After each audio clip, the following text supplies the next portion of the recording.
Hello, Jay. This is V from Central New York. I wanted to call in and give a update, but also to say that you are doing amazing work. I have really enjoyed the last 10 or so episodes. Of course, being able to listen to them helps a little bit, but keep up the good work. A couple of weeks ago, I called and reported that I had instances in my local community after Donald Trump was elected of being called a nigger and other racial slurs.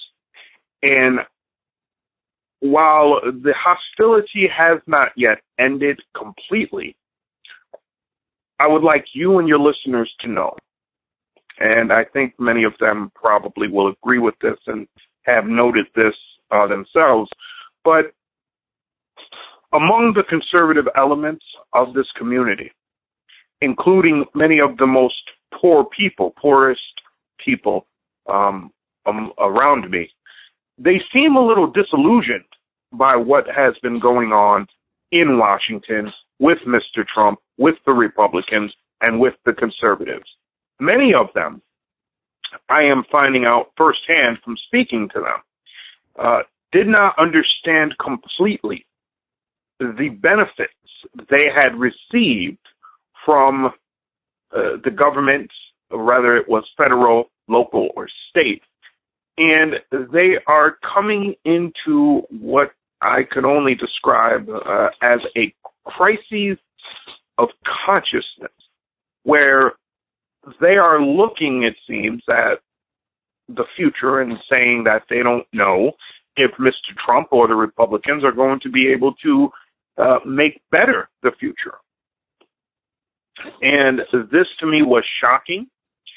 And I think a couple of episodes ago you mentioned at the end of your commentary that we should be reaching out to conservatives far more than we are.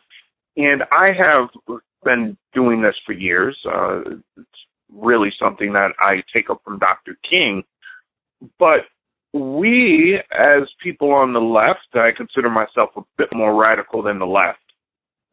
But we have to, I think, reset our priorities when it comes to talking to conservatives, to researching conservative books, and not becoming emotionally attached to rejecting them. Learn from them. Learn how to speak and communicate the language of conservatism while deconstructing it altogether with facts. But not only just facts, with the rhetoric, which many of us actually have within us, being artistic, that would actually inspire people towards a collective vision that we all hold near and dear.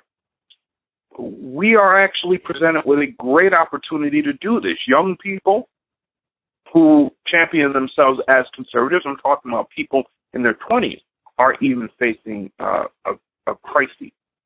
And they are starting to look outside of those conservative avenues. So we must, over the next year and a half, put together a fundamental toolkit for ourselves, whether it is music, whether it is audio-visual, whether it is just audio, to reach out to these people and stir them towards what they actually want and desire and need, but are fearful that if they let go of conservatism, they won't be able to get it.